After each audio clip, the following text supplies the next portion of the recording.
Sophia's first love returned.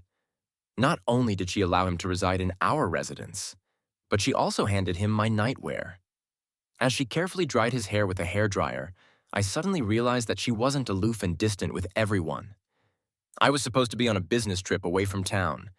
Knowing that Sophia had a social event tonight, I decided to come home early. Without informing her, Sophia had a troubled stomach, an ulcer which had been particularly severe lately. If she couldn't cancel the engagement, I thought I could at least return home and prepare some herbal remedies for her. What I didn't anticipate was surprising myself instead of her. I unlocked the door, and the lights inside were already on. Sophia was home, but when I called out, there was no reply. All I could hear was the sound of a hairdryer from the bathroom, so I followed the noise. The scene before me froze me in place. Sophia wasn't alone. There was a man with her, a stranger. The clothes he wore seemed familiar. They were the same ones Sophia had given me not long ago. At that time, I had told her the outfit didn't suit me. She hadn't been pleased with that. She said, "Wear it or don't." I don't mind. How could I refuse? I always accepted her gifts without hesitation. But now, seeing those clothes on someone else, I realized they suited him much better than they ever suited me. That thought alone clenched my fists at my sides. The man was facing Sophia, his hair slightly damp. Sophia was on her tiptoes, holding the hairdryer, and softly asked him to lower his head a little, complaining about his height. The man chuckled softly, but obediently bent down, bringing his head closer to her. Through the mirror, I saw a faint smile on Sophia's face. Her lips curled up, her eyes gentle. Yes, gentle. Something I had never seen from Sophia. It hurt. Sophia and I had been together for 5 years, from the time we met until now. Married. She was always cold, distant with others, and indifferent with me. Nothing seemed to evoke strong emotions in her. She smiled, yes, but the smile never reached her eyes. I didn't mind much. Everyone has their own personality. Since I chose her, I had to accept both her strengths and her flaws. At least I had always thought I was different to her, but now it seemed I was just like everyone else.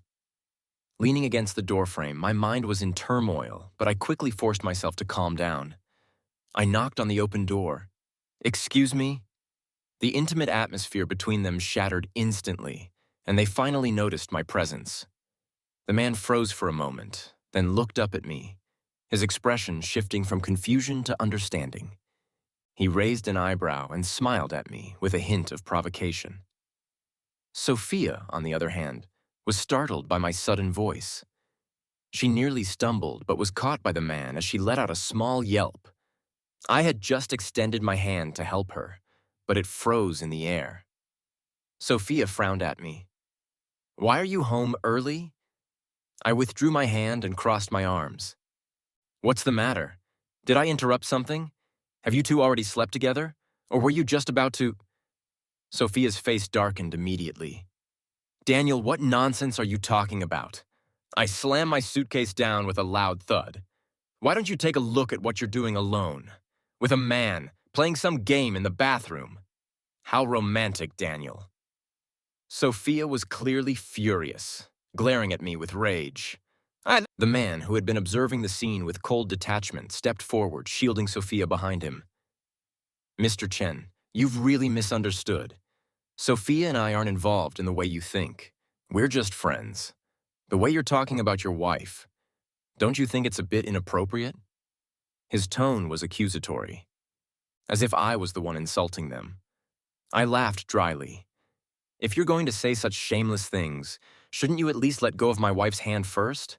Is it soft? Does it feel nice? Are you enjoying yourself?" The man's expression changed. "Mr. Chen, if you have an issue with me, just say it. There's no need to talk about Sophia like that." I sneered. "What kind of talk? Crude or vulgar? You two aren't saying anything, but you're certainly doing plenty." You, the men. Clearly enraged, they stepped forward, but Sophia pulled him back. "Both of you, shut up." The man wasn't satisfied. "Sophia, am I just supposed to let him slander us like this?" I scoffed. "Or what? Should she yell at me or hit me? That'll clear things up for sure, especially since we're still married. Or maybe you two can be brave enough to tell me your true loves. I'm such a kind person. I'd be happy to step aside for true love. Shut up. Sophia grabbed my hand and started pulling me out of the room. We need to talk. I didn't resist. I just turned back and smiled at the men. Make yourselves at home, gentlemen. Sophia dragged me into the bedroom. She slammed the door behind her. For the first time, the always calm and composed Sophia seemed to be losing control. I glanced at the bed. It was perfectly made. Not a single crease in sight. I clicked my tongue in mock regret. Looks like you didn't have time to sleep together yet. I came back too early. Huh? Daniel, shut up. Sophia's eyes were blazing. Do you have to say such nasty things? You weren't like this before. I laughed softly. What do you think I should be like? Silently accepting being cheated on. You're wrong if you think that. I was raised in the streets. This is the real me. Surprised, Sophia took a deep breath. Daniel, I don't want to argue with you. Let's talk about this later. He's an old college friend who just returned from abroad and doesn't have a place to stay. I let him stay the night here. Don't make this more difficult than it needs to be. I looked at her. That's what you brought me in here to say. Sophia's silence was all the answer I needed. To say I wasn't disappointed would be a lie. I had followed her in here because I still had some hope. I was hoping that she would give me a reasonable explanation, even in the face of my sharp accusations. But clearly, being naive got it, so he's staying here. No problem. Do whatever you want. I turned to leave as soon as I finished speaking. Sophia grabbed my arm. Where are you going? I stared at her in disbelief. A threesome? I'm not into that. Her grip on my arm tightened, her nails digging into my skin. It hurt like hell. Daniel, what's gotten into you? I pried her hand off. What's gotten into me? What's gotten into you? Do you even know what you're doing, Sophia? Stop making me sick. I opened the door and walked out. The man had already changed out of my pajamas and was now dressed in a suit, looking all polished and composed. He forced a weak smile at Sophia. Sophia, I think I should leave. I don't want to cause more trouble. Then he turned to me. Mr. Chen, you've really misunderstood. These are your pajamas. Right, I'll return them. He handed the pajamas back to me. As he let go, I stepped back, letting them fall to the floor. Trash belongs in the trash can. Why would you give them to me? Sophia's head snapped up, her expression shifting wildly. Suddenly, she spoke. You don't need to leave. Stay here. The man's eyes lit up, but he still hesitated. That wouldn't be right, would it? You and Mr. Chen. Sophia interrupted him. Don't worry about it. I said stay. So, stay. Or do you want to go to a hotel? Can you tolerate it? The man sighed. You always know me best. Their casual exchange made me nauseous. I didn't want to say to a hotel, can you tolerate it? The man sighed. You always know me best. Their casual exchange made me nauseous. I didn't want to say another word. I picked up my suitcase and stormed out. I hurried down the stairs. The cool breeze hit me and I couldn't help but shiver. Then the nausea hit me like a wave. Bent over, I dry heaved repeatedly. Sad, hurt, angry, betrayed. I couldn't untangle my emotions. I only knew that I was exhausted, mentally and physically. The calm facade I had kept up was crumbling. This was ridiculous. I never thought cheating would happen with Sophia. People always said, when a man gets rich, he changes. Women are the same, especially in relationships like yours, where the woman is stronger than the man. You need to keep an eye on her. I never cared about those comments. I didn't mind that Sophia was more successful than me. It was just a fact. But I trusted her. I believed that even if something happened between us, even if things fell apart, we would part ways peacefully. It wasn't about love. It was about her character. But reality had slapped me in the face. Sophia, what are you doing? And who exactly is that man? With these questions in mind, I headed back to the old house. I remembered there was an old photo album in the storage room. a birthday gift Sophia had received during her university days. It was full of photos of her. Some were solo shots, others were with different people. It was an incredibly thoughtful gift. I had asked her who gave it to her. She had said, a college friend. Did they like you? After all, it's hard to believe someone would put in so much effort for just a friend. Sophia hadn't denied it. She simply said yes because she had been so honest. I didn't push further. After all, it's not the past that hurts people. It's their attitude in the present. The old house wasn't far, just a 20-minute drive away. Compared to the new house, I preferred this one. Sophia and I had lived here for 2.5 years before we moved out after getting married. Sometimes, when I wasn't feeling great, I would come back here to clear my head. It was my sanctuary, but this was the first time I entered the house in such a foul mood. I quickly found the photo album in the storage room. The Sophia in those photos was so young. She rarely smiled, but there was an undeniable vitality in her features. Many of the photos looked like they were taken secretly, showing her profile. Among the few front-facing photos, she wore a graduation cap and gown. It was her graduation photo. She had taken pictures with various people, some girls, some guys. I went through each one carefully. Then, I froze. This photo was different from the rest. In it, 2 people were standing very close, their arms practically glued together. The guy was grinning widely, his body leaning slightly toward Sophia. She wasn't smiling, but her hand had crumpled the sleeve of her gown. Though his appearance had changed a bit, I recognized him immediately. It was him. On the back of the photo were 2 names, Sophia and Marco, and in between those names, a small heart was drawn. I was awakened by the noise of renovations upstairs. I hadn't slept well that night, drifting in and out of a restless sleep.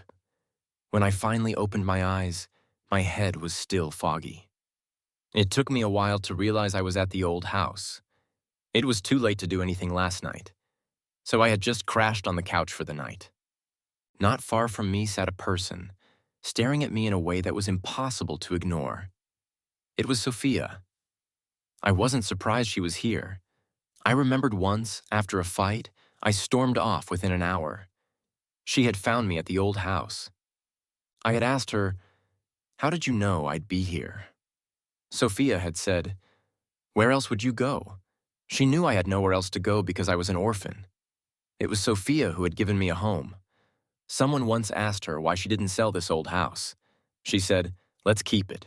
When someone's upset, they'll have a place to hide." My feelings for Sophia were complicated. There was love and gratitude. I thought we could live out our days together in quiet contentment. So I got up and went to the bathroom to freshen up. Sophia had bought breakfast, and I didn't bother to be polite. I ate without hesitation. After finishing, I asked her, "His name is Marco. He's your ex? The photo album was sitting right there. We weren't idiots." Sophia replied, "Yes." I looked up at her. "Sophia, what are you doing? Bringing your ex into our home? Letting him wear my pajamas, drying his hair? Are you trying to reenact some long-lost love story with me as a spectator? Believe it or not, nothing is going on between us." I shook my head. "I don't believe you."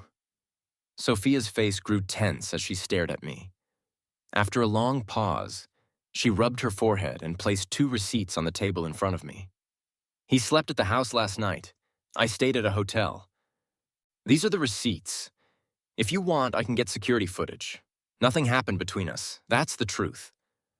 I didn't bother to look at the papers. If Sophia dared to put them in front of me, they had to be real. But still, he stayed at the house. "And you went to a hotel, Sophia? I don't understand your logic anymore." Sophia said, "He's a light sleeper, and he has a cleanliness obsession. He can't stay at hotels. Did he tell you that? Or are you just incredibly understanding?" Sophia glared at me. "Daniel, speak properly and stop being sarcastic." I had reached my breaking point. "I would love to speak properly, but have you spoken to me properly? Light sleeper, clean freak. Can't stay at a hotel. What, is he royalty? Every time I go on a business trip, I stay at hotels. Did you ever care? Is Marco somehow more important than everyone else? More important than me. Sophia reacted like I had struck a nerve. Standing up abruptly.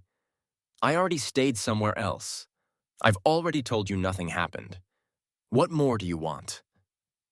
Every accusation was like a thunderclap in my mind, leaving me dizzy.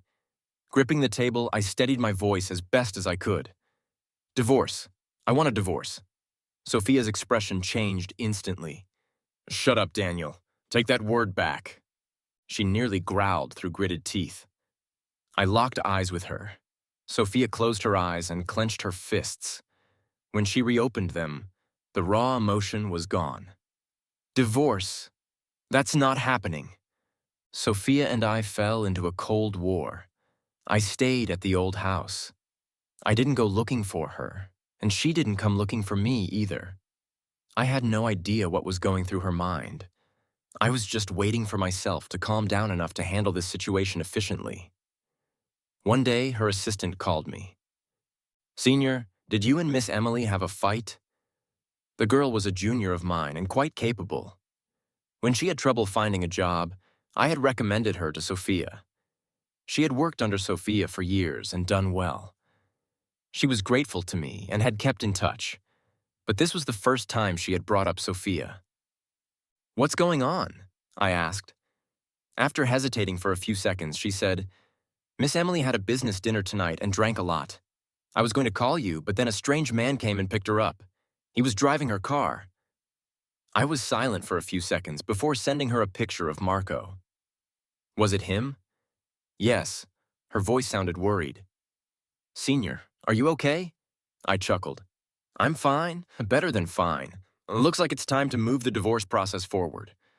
The longer I drag this out, the more foolish I look. I'm a man of action.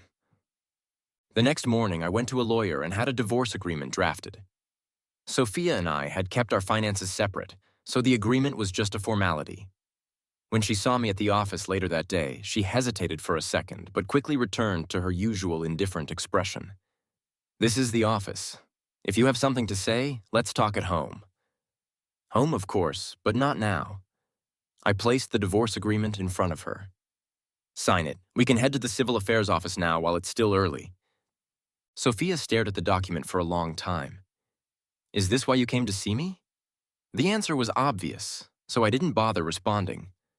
Sophia, however, tore the divorce papers in half. Didn't I already tell you? Divorce is not happening. I acted as if I hadn't heard her and pulled out another copy. She tore it up again. I pulled out another. She tore it up again. This went on until the 12th copy. Sophia's face was dark with anger. Daniel, are you sure about this? I scoffed. If I weren't sure, would I be here playing this game? She slammed the latest copy of the divorce papers onto the table and signed her name with a flourish. Fine, let's go to the civil affairs office. Sophia and I each drove our own cars to the civil affairs office. We were lucky. There weren't many people, and we didn't have to wait long for our turn. The clerk asked, Are you both sure about this? I nodded. Yes, we're sure. Sophia's gaze lingered on me, and are you sure? When I looked at her, she quickly averted her eyes. Her voice was icy when she answered, Yes, I'm sure. All right, the clerk said. I'll start the process. You'll need to come back in a month to collect your divorce certificate. As I watched the clerk typing away, I finally exhaled a breath I didn't realize I was holding. But then Sophia spoke up. Wait, what now? Sophia looked at me. Daniel, are you really sure you want this divorce? Yes, I'm sure. Sophia shot to her feet, the chair she'd been sitting in crashing to the floor with a loud bang. Daniel, you are unbelievable. With that, she stormed out without looking back. What just happened? The clerk asked. I was just as shocked and hurried after her. Sophia. Stop. Sophia acted like she couldn't hear me, her pace unrelenting. I jogged up to her and grabbed her arm. What the hell is this supposed to mean?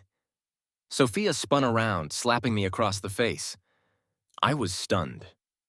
She said, Daniel, I'll say this one last time. I will not divorce you. Rage flared inside me. What do you mean you won't divorce? Are you playing games with me? Sophia took a deep breath. Daniel, how long are you going to keep this up? Just because of some baseless accusations. You stormed out, demanded a divorce. Does this amuse you? You're a grown man, and this is how you act. Do you know how exhausting this is for me? I stared at her calmly. I'm not playing games, Sophia. I really want a divorce. Why? Sophia looked at me with complete bewilderment. Is it because of Marco? I told you there's nothing between us. Nothing at all. Why won't you believe me? How can I believe you? I asked. Tell me, where is Marco living right now? Did you set it up for him? Does he not have a car? So you gave him one. Why did he pick you up after you got drunk? After he picked you up, where did you go? What happened? I shook my head, a bitter laugh escaping my lips. But really, none of that matters. Let's focus on that night. If I hadn't come home, what would have happened? Nothing. Nothing would have happened. Sophia's frustration grew. I had already booked a hotel. If you don't believe me, you can check. I don't believe you. It was the second time I said it. Sophia, I don't believe you. No matter what you say, no matter what evidence you provide. I don't believe you anymore. I don't even care what you did or didn't do. I just don't trust you. That's it. I've always been good at cutting things off when necessary. Which is why I've managed to get this far in life.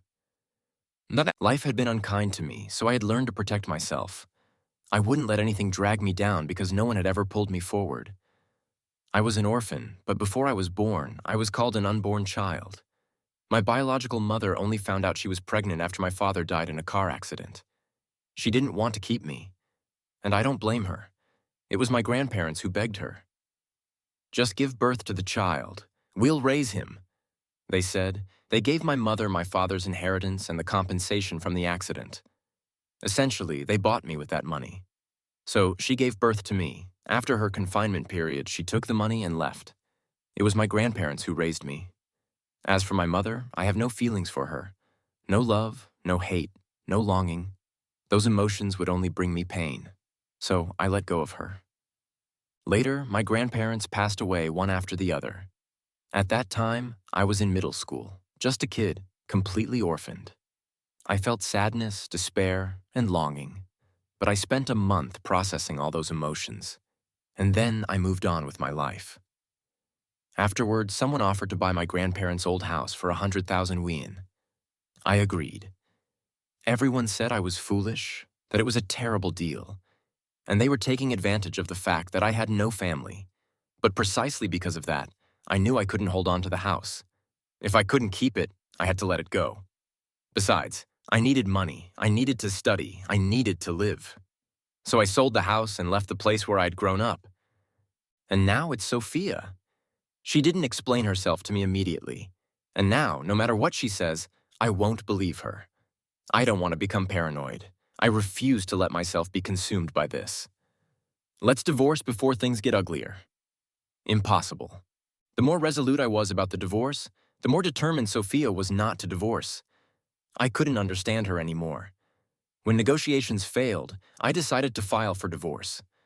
But what I didn't expect was that the day after I filed, Sophia retaliated by financially sanctioning me. She threatened to terminate all contracts with my company. Sophia and I met because of the company. Back then, I had just graduated from university and started a business with some of my classmates. We were full of enthusiasm, thinking we could conquer anything. But reality turned out to be much harsher than we expected. We had no funding, no connections. No one wanted to invest in us. No one even gave us a chance to pitch our ideas. There were too many people like us, full of passion, trying to start something. We were on the verge of giving up, ready to go our separate ways and find regular jobs, when a company approached us. They said they were interested in talking with us. It felt like we had grabbed onto a lifeline. Who knew that lifeline would turn out to be nothing but a straw? The person in charge said to me, "Sleep with me for a year, and I'll give you whatever you want." I refused without even thinking, but they wouldn't let me off so easily. In the chaos that followed, I smashed a bottle over his head. I was arrested. The men swore he would put me away for good. At that point, I had already prepared myself for the worst. But then Sophia appeared. She was like a savior. She easily smoothed things over, bailed me out, and even sent someone to negotiate a deal with our company. At first, I thought she too wanted to play the same games as the rich, so I started unbuttoning my shirt one by one, smirking at her. Shall we get straight to it? Want me to take a shower first? But Sophia calmly buttoned each button back up. No need for that. I asked her, "Why are you helping me?" She said, "Let's just say I pity you." I accepted her pity with gratitude. There was nothing to be offended about. After all, I really was pitiful. With Sophia's help, our company finally took off, but now she's using that very thing to hold me hostage. I have to admit, she has me by the throat. When I went to her office, I asked her, "What do you want?" Sophia looked up at me. "Withdraw the divorce filing." We stared each other down. Her calm demeanor made her position clear. I chuckled. "Is that all?" "Fine. I'll withdraw it right away. Anything else?" My quick response didn't seem to satisfy her. Her brows furrowed tightly. After a long pause, she asked, "When are you moving back? Is that another condition?" Sophia's lips pressed into a thin line. I got the message. Today. I'll move back today. Satisfied, Sophia threw the pen she was holding onto the table. "Get out. At your service." The smile I had maintained vanished the moment I got into the car. I hate being controlled like this. No one can do that to me, not even Sophia. I made a call. "Everyone at the company, wait for me. We're having a meeting." The meeting lasted well into the early hours of the morning, but it didn't yield the results I wanted. My idea was to find a new partner. The market is vast. Sophia isn't the only option. She could terminate the contract at any time, and we could find someone else at any time. But my team disagreed. They had grown too comfortable and didn't want change. Sophia's terms were too favorable. Ending the partnership with Sophia would be a loss. No matter how we went about it, their thinking was, as long as Sophia is willing to work with us, she should be our first choice. I scoffed at their logic. This is what they call irreconcilable differences. It was clear to me that it was time to leave. But I'd need more time before I could make my exit, time to ensure I could walk away with enough money. So I moved back. When I got home, Sophia was still awake. She was sitting in the living room with her laptop. When she saw me, she took off her glasses. "Let's talk." I declined. "I'm tired. Another time." Sophia's face darkened. I pretended not to notice and went straight to the guest room. I didn't know which room Marco had slept in that night. I didn't know what he had touched or used. But everything in this house made me uncomfortable. In the end, I grabbed a sheet and made do on the couch. When I woke up the next morning, I found a blanket covering me. My mood immediately soured, and I angrily threw it onto the floor. Sophia was in the kitchen, frying eggs. I snapped at her. "Who told you to cover me with a blanket?" Sophia paused, taking a deep breath. "I changed all the sheets and covers. They're clean." I clenched my teeth. "It doesn't matter. The very air in this house makes me sick." "Daniel," Sophia scolded, her voice low and angry. "You're going too far. He only stayed one night, and nothing happened. What are you trying to pull?" I laughed coldly, angry. "You're going too far. He only stayed one night, and nothing happened. What are you trying to pull?" I laughed coldly, looking at her. "Too far. Let me bring some woman home.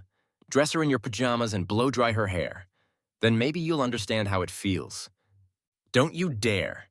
Sophia's eyes blazed with fury. I shook my head calmly.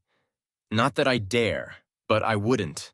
Because I have principles. I wouldn't stoop to something so disgusting." Sophia and I parted on bad terms. She angrily dumped the breakfast into the trash and stormed off to her room. I didn't hold back either, slamming the door behind me with a loud bang.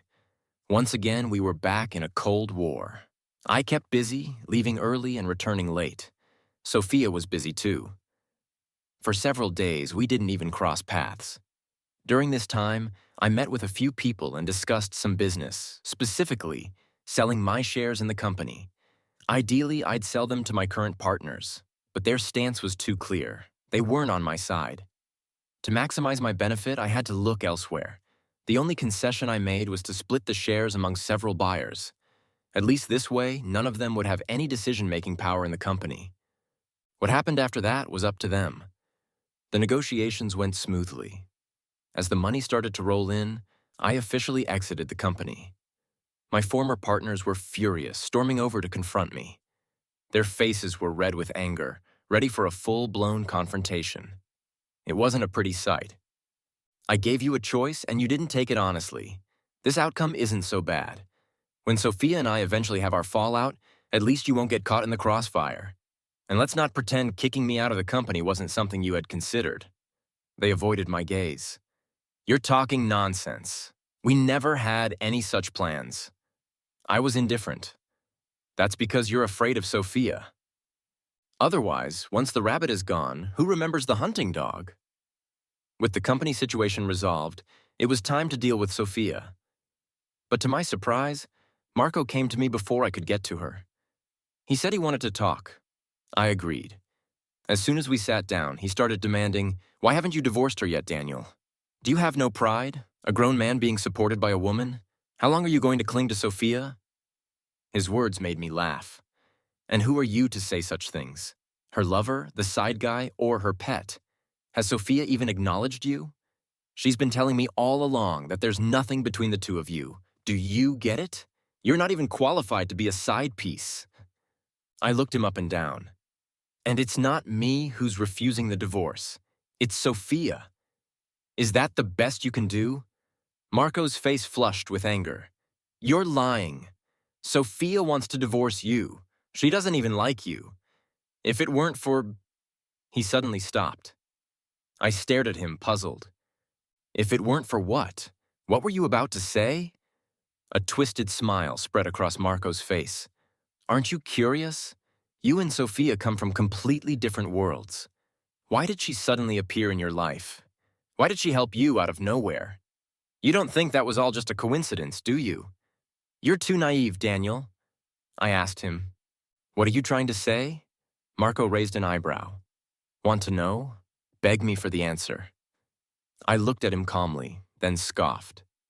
Then keep it to yourself. Don't bother telling me. I stood up to leave. Raphael, I pushed open the door, ready to walk out. Wait, Marco's voice rose. Come back, I have something to show you. I smirked and casually sat back down. Marco's cocky attitude was gone. Good. Now we were having a proper conversation. With a grim expression, Marco pulled out a photograph and slid it across the table. This is Sophia and her adoptive mother. I glanced at it, indifferent. In the photo, Sophia looked about 5 or 6, small and thin. If Marco hadn't said it was her, I wouldn't have recognized her. Just as I was wondering why he was showing me this picture, I froze when I recognized the woman standing beside young Sophia. A long-buried memory resurfaced. I had seen this woman before, back home, in my grandmother's wardrobe. Beneath piles of clothes was an old, dark red book. A marriage certificate. When you opened it, there was a photo. In that photo were 2 people. One was my father, who had died young, and the other was my mother, who had run away. I didn't know much about Sophia's family. All I knew was that both her parents were dead, and she had no siblings or close relatives like me.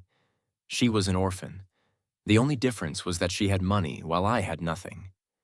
Sophia visited her parents' graves periodically. I once suggested going with her, but she refused. She said, no need.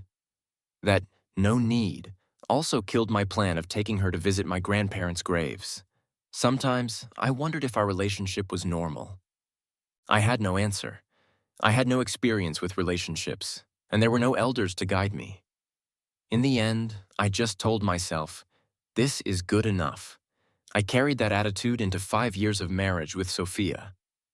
But now, Marco had told me those 5 years were a joke. Marco said that Sophia was a true orphan, raised in an orphanage. But she had been lucky. At 6 years old, she was adopted by a wealthy couple. The couple had no children of their own and treated Sophia as their own, especially her adoptive mother, who doted on her as if she were her biological child. Her adoptive father passed away when she was 12, and 6 years ago, her adoptive mother was diagnosed with pancreatic cancer. She fought for 6 months before passing away. Before Sophia's adoptive mother died, she told her that she had a son. She regretted abandoning him and hoped Sophia could find him and take care of him. Guess who that son is? Marco looked at me with a twisted smile on his face. At the time, Sophia and I were still in love. But suddenly, she broke up with me, saying she had to fulfill her mother's dying wish. But why? She was my girlfriend. How could she just end things like that? What about me? Daniel, you're so lucky. Your mother never stopped thinking about you, even on her deathbed. She made Sophia your guardian. But what about me? Why did your family's business have to sacrifice our love? I took the photo from Marco. Before I left, he called after me. Daniel, you're really going to divorce Sophia? Right, I will, I said. But are you sure you want to take back someone who tossed you aside so easily? Sophia, we need to talk. I arranged to meet Sophia at home.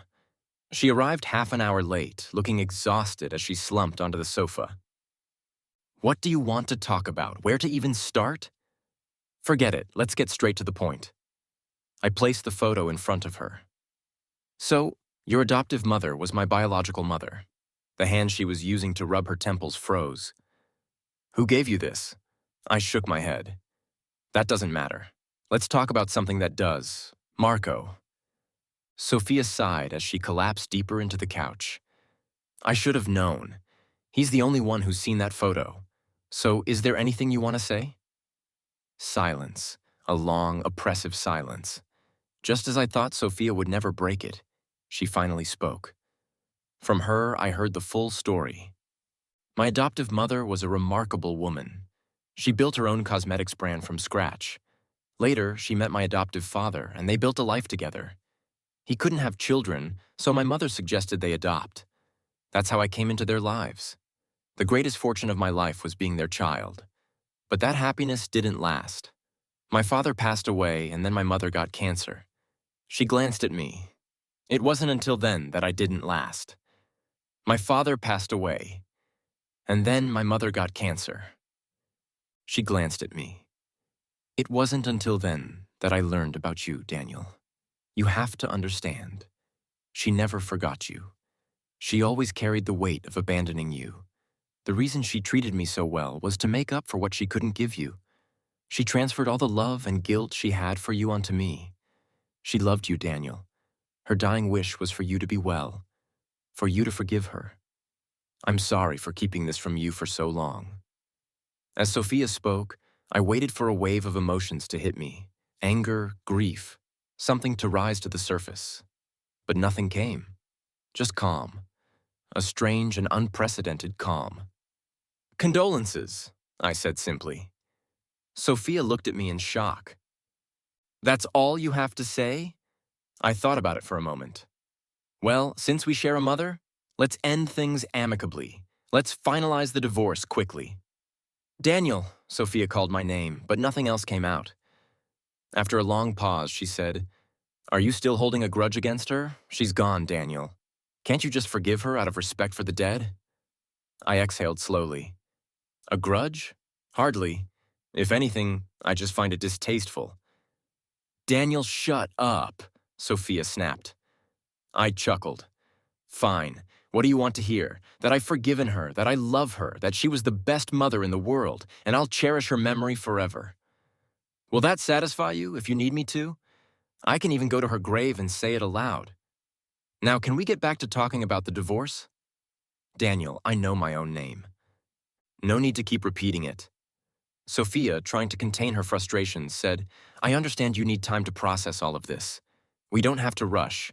When you've had time to think, we can talk again. I waved her off. No need to wait. Let's talk now. Tell me your conditions. What do you want? I'll even go to your adoptive mother's grave every year if you like. Just divorce me, please. Every second spent talking to Sophia, every word exchanged, made me feel sick to my stomach. It was like discovering a fly in a sandwich. And not just any fly, half of one. Daniel, I will not divorce you. I promised my mother I would take care of you. Great. Now I had swallowed the other half of the fly. Sophia, I don't want to disrespect the dead, but you're forcing me here. Sophia frowned, clearly displeased. You said your mother was amazing, building her own brand from the ground up. But do you know where her money came from? Sophia didn't know, but I did. It was my father's blood money. Do you know how ruthless she was? She took all of my father's accident compensation, all of his earnings. She left nothing behind. When she left, she pretended to take me for a walk so my grandparents wouldn't stop her. Then she abandoned me. She left me behind a barn in the middle of winter, and I almost froze to death. That's impossible, Sophia denied instinctively. I continued. I don't hate her. It would take too much energy. To me, she's just an irrelevant stranger.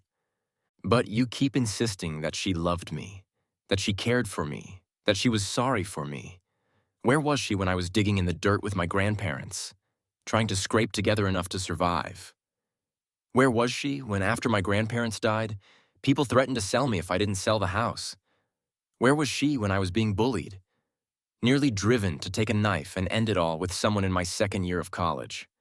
When my money was stolen, all my tuition and living expenses gone, leaving me on the brink of jumping off the roof. Where was she? Why bother? Without feelings, she's just a stranger with feelings. She deserves to rot in hell.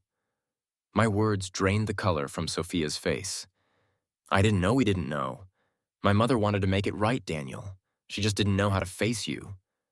I let out a bitter laugh. How noble of her, living in comfort and luxury while I was just a grain of sand grinding her heart. I'm so sorry for existing. That's not what I meant, Sophia tried to explain, but it was obvious that explaining wasn't her strength. The surge of emotions was making me dizzy. I rubbed my temples to ease the tension. You people are something else. You feel guilty toward me, so you compensate through her. Am I dead? Shouldn't the compensation come to me? She was dying of cancer, afraid to go with regrets. So she dumped the responsibility on you, so she could leave in peace. And you, out of duty or debt, married me to fulfill her wish. What a joke. I looked at Sophia, curious. Why did you think the best way to make it up to me was to marry me? Did you think I couldn't find a wife on my own? You should have just given me more money.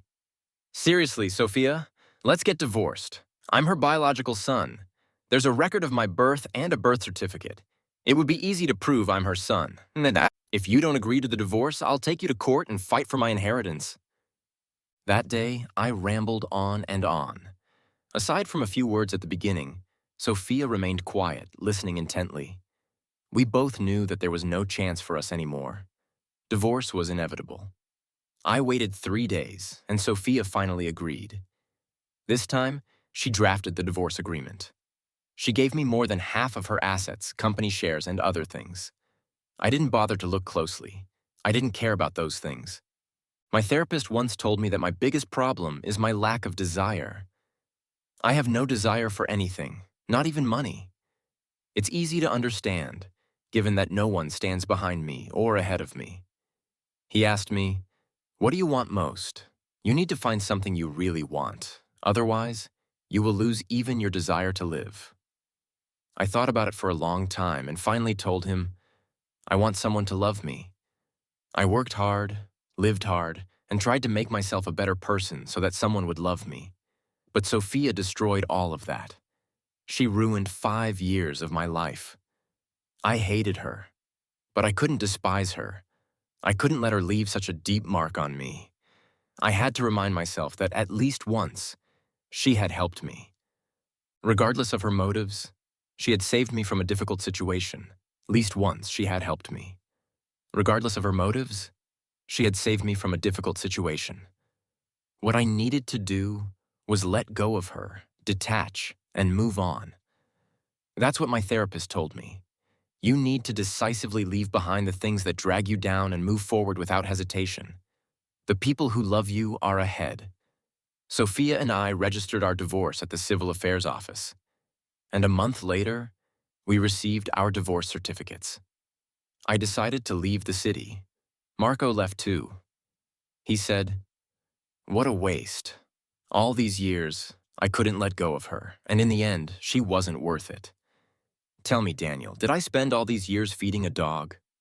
Oh, and I'm sorry for interfering in your lives. My bad. I didn't forgive him, but I didn't hate him either. He was just another passerby in this garbage period of my life. Someone who tripped me up and left me covered in dust. I brushed off the dirt, stood up, and kept moving forward. I didn't look back. A true hero never looks back. Pride. It wasn't until Daniel left the city that Sophia began to truly understand him. To her, Daniel had always been someone she was supposed to repay. Marrying him, giving him resources, giving him money. She thought that was enough. Daniel was nothing more than a vague symbol to her, thinner than paper. She didn't see Daniel making her herbal medicine. She didn't see Daniel trying to make her laugh. She didn't see Daniel's hopes, and she didn't see his disappointments. Having Daniel spend 5 years with her in blindness was truly unfortunate. It wasn't until 3 months after Daniel left that Sophia learned he had been seeing a therapist the entire time. The therapist refused to disclose details about his patient, but he did say, "For Daniel, living has always been a struggle, but he's fought hard. He's one of the strongest patients I've ever met." From that day on, Sophia began searching for Daniel. She didn't plan to disturb him. She just wanted to know if he was okay. A year later, she found him living in a small town, but he wasn't alone. He was holding the hand of a toddler who was just learning to walk. At that moment, Sophia's face turned ashen. That night, she booked a flight to that town. She saw Daniel. He was tanned, thinner, but he seemed softer as a person. Daniel was surprised to see her. "Long time no see," he said. For the first time, Sophia felt awkward and unsure. "Long time no see." Her eyes couldn't help but fall on the child. "Did you get married?" she asked. Daniel chuckled softly. "A seamless transition. I'm not that good," he added. "I adopted him. He's an orphan." Sophia's heart, which had been rising and falling, suddenly relaxed. She let out a slow breath. It felt like she had narrowly escaped something. In that moment, she realized she had been hoping for a reunion with Daniel. She liked Daniel. But Daniel said, "I'm never getting married again." Sophia suddenly felt like crying. What had she been doing all these years? "Can I still visit you?" "Visit the child." Daniel shook his head. "It's best not to. Otherwise, I'll have to move again. It's a hassle." Sophia felt even more sorrow. She suddenly felt very alone. She didn't want to leave. She wanted to buy a house next to Daniel and live there. But she knew she couldn't do that. All she could do was say goodbye. "Goodbye," she whispered. Daniel smiled faintly. "Take care of yourself. Let's not meet again." Daniel left. A week after Sophia showed up, he took the child and disappeared. His actions were a clear message to Sophia. Don't look for him again. Don't disturb his life. Upon hearing the news, Sophia spent the night drinking. Her stomach hurt so much that it brought tears to her eyes, but she had lost the person who would make her herbal medicine. She gave up on looking for Daniel again. She only wished him happiness.